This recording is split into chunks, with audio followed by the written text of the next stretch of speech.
I would like to introduce my teacher. Professor Rakesh Lal was my teacher when I was doing PG in the All India Institute of Medical Sciences.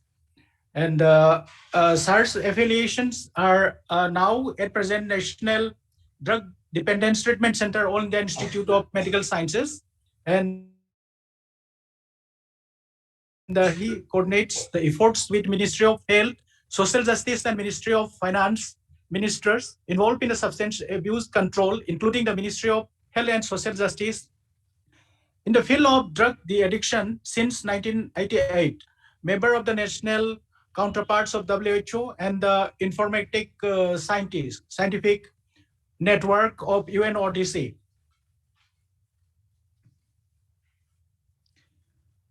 Sir, screen is little small, so please forgive me. It'll take some minutes. UNODC to reduce impact of alcohol and drug use, involved in training of physicians, nursing personnel, and paramedic staff in India and Southeast Asia, conducting all national level training.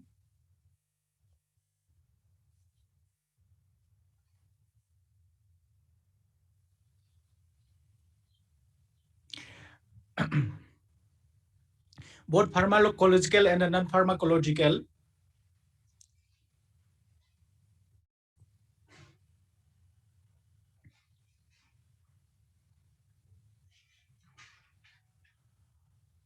Interventions and edited many books, over 12 of them, to be used as a resource material for the training of trainers in the substance use disorders. And he has a key role in formulating the drug and alcohol abuse policy in neighboring countries, in India and neighboring countries, and having several projects at national and international level. Sir is a very renowned researcher as well as clinician and teacher. And he is serving the nation and the neighboring countries in this field of substance abuse and its management and training, mostly in the country. We are also students, both as academics and also in a training in the field. So I would like to request sir to deliberate his deliberations. Good morning, everybody. At the very outset, I would like to thank Dr. Rati Balachandran from the Nursing Division of the Government of India and Dr. Sandhya Gupta, the principal of the Nursing College, AIIMS, New Delhi. What I will be speaking about is the biopsychosocial model of addiction. I welcome all the delegates, and hopefully after these 2 days meeting of behavioral addiction and substance use disorders, you will be much better informed. So when I'm talking about the biopsychosocial model of addiction, this is important because we all understand that substance abuse is a multifaceted disorder. There are numerous factors contribute to the increase in vulnerability. Vulnerability is the important thing. It's not that if there is one factor, a person is going to become dependent or going to become addicted. It is just that he is more vulnerable towards addiction, and if the factors are there, he is more likely to be dependent on a substance. The only common factor is activation of the reward system of the drugs of abuse. Here also there is a problem, here also there is a difference because the level of activation of the reward systems may be different in different people. So that is something that we have to understand. It is only a vulnerability. He is more likely to be dependent, does not mean that he is definitely going to be dependent if the factors are there. When we talk about the biological models, first of all, is the most important thing is the genetics. It is difficult to pinpoint one single gene, but there are many studies which are twin studies, adoption studies, family studies, which point out that there is a higher prevalence of substance abuse in family of first degree relatives. So there is definitely a genetic component. And then we talk about the neurotransmitter status because we have so many neurotransmitters. The stimulant would be dopamine, norepinephrine. We also have serotonin. We have the acetylcholine. So these are all have a level in the body. When there's an up or down of either of the levels, to stabilize this level, a person may use drugs. Once again, the vulnerability increase. I'll keep repeating this word, the vulnerability. Now, when we talk about the psychological factors, the most important are the personality. It could be a state, which could be there at that point of time, or it could be a trait which is there underlying all the time, and various disorders which can cause disability. I mean, a state could be something like attention seeking, histrionic, sensation seeking. He likes to try out new sensations. A disorder like antisocial personality disorder, it is found that substance abuse is more likely to be in patients with antisocial personality disorders. Then we talk about the mental state. It could be a low mood, or it could be high mood, or it could be anxious mood. So when a person is of a low mood, he tries to take substances to feel better. Or when he's anxious, he may take substances to calm down. Or when he's in a high mood, he's in the mood to try out newer and newer things. So all this could lead to substance abuse. Then we talk about coping behaviors. One is the coping behavior of the mood disorder. One is coping behavior due to any stress. I mean, it could be a failure in the exam, or some problems at work, or I mean, there could be so many reasons for stresses. So people deal with stress in many ways. Some can become more religious, some can do social work, some work harder. So this is a faulty coping mechanism that some people start taking drugs. So this is something we have to understand. And then there are psychological constructs like self-esteem. In order to, if a patient has got a low self-esteem, in order to boost his self-esteem, he may take drugs. I mean, it could be at job, it could be meeting your boss, it could be public speaking, it could be meeting your girlfriend. I mean, you don't feel confident enough, so you take drugs to get more confidence to deal with whatever situation there is. And then there is a group of people who are continuously in a state of hyper arousal, hyper vigilant. So to calm themselves down, they are hyper aroused or hyper vigilant, but they're not very comfortable with it. So to calm themselves down, they may start taking drugs. Then social, the most important thing is availability and accessibility. I mean, obviously, even if you are vulnerable, if there are no drugs available, you will not take drugs. So when drugs are widely available, they are widely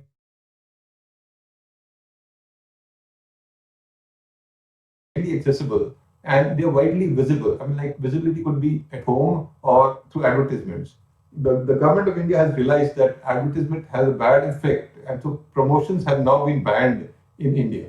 And I mean, like even in cinema halls and even in movies and even in advertisements, it's not allowed advertising for alcohol or tobacco.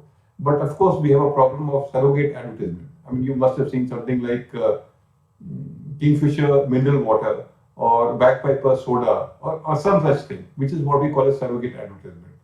And then there's a question of legality. When a person is dependent, he's addicted, he will go to any means to take the drugs, be it illegal or legal. But initially, when the person is to start off a drug, he will not go through the illegal means. He'll go to the places where the drugs are legal, where they're widely available, where they are accessible, where they are visible, all these things. So initiation, it matters, the legality matters. Then modeling matters. A young child would model himself on his maybe elder brother, maybe father, maybe movie stars, maybe film stars, or maybe cricket stars. So when these people are taking drugs, he's likely to also will be attracted towards taking drugs.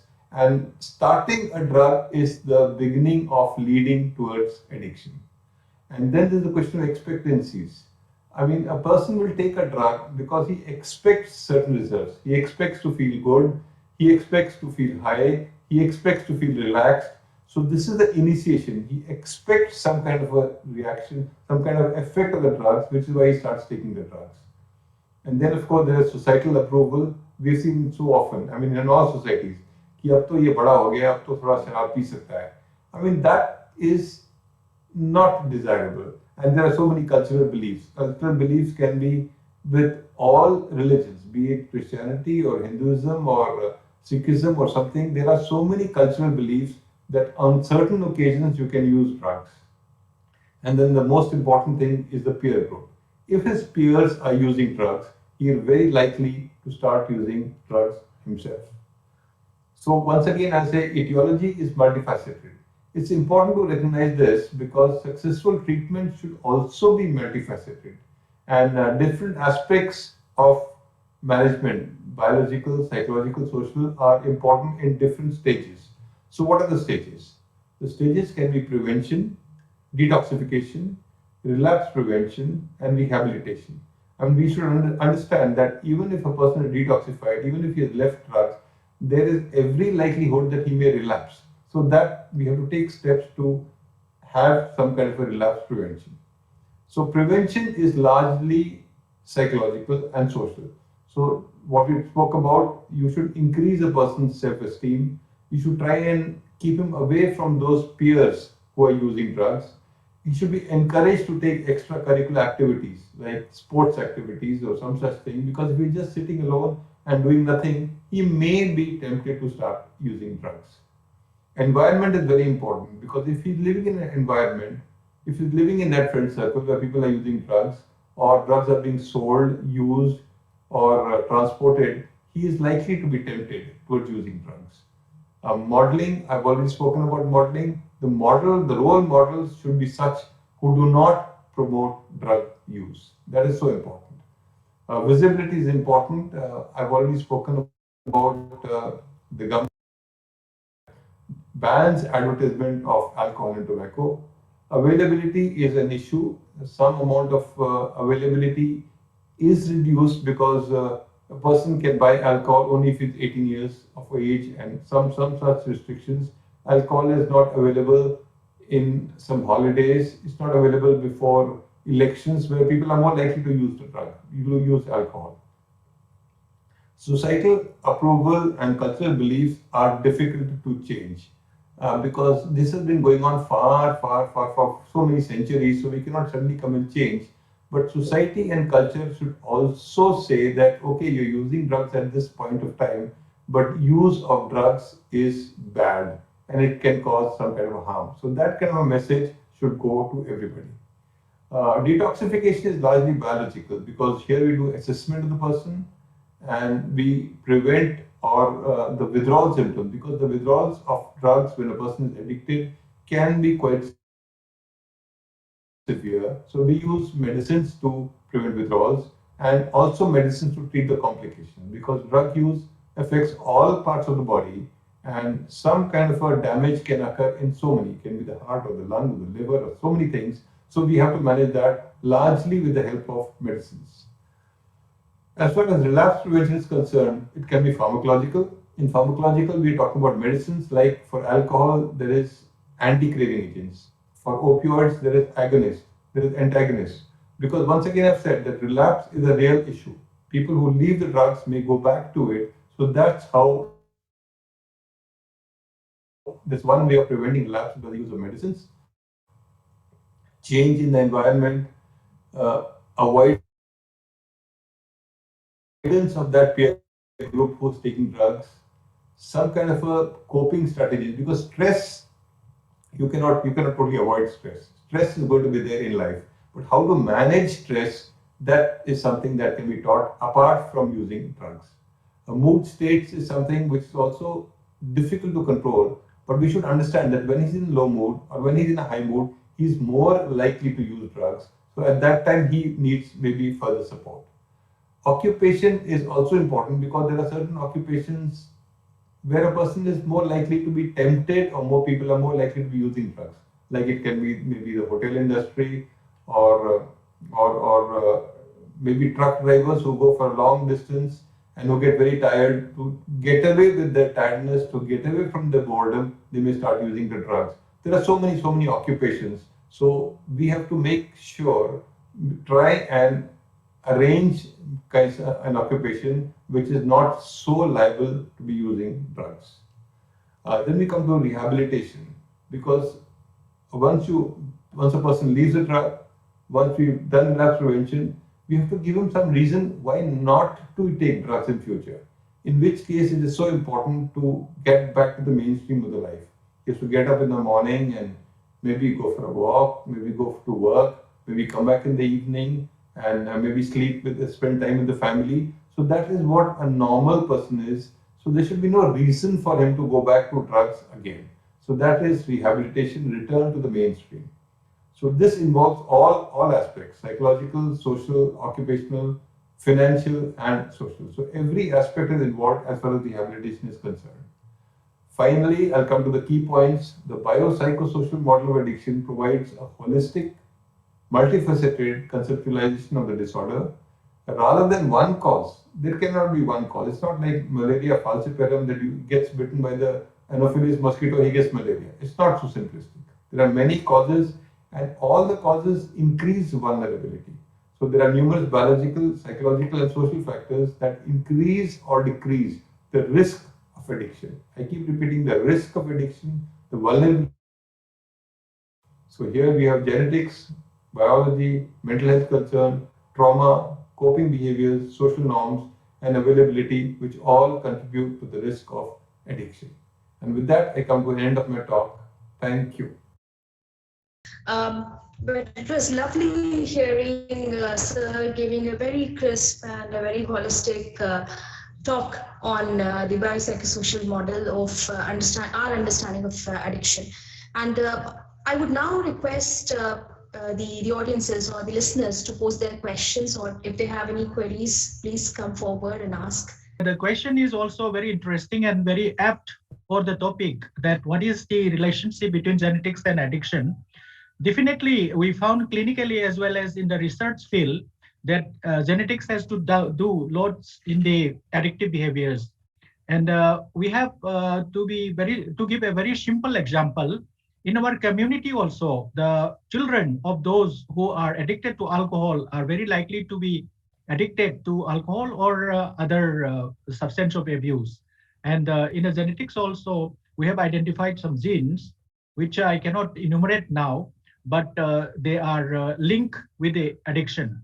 But as it has been explained properly, even though there is a genetic predisposition, if it is not conducive in the particular society where he is living, and if there are not any negative influences psychologically, means we have many protective factors that might not be manifested, but that is a true statement that addiction and the genetics have a very close relationship, and we have always need to take a family history when we take history of the substance use or behavioral addiction. Thank you for this very beautiful question.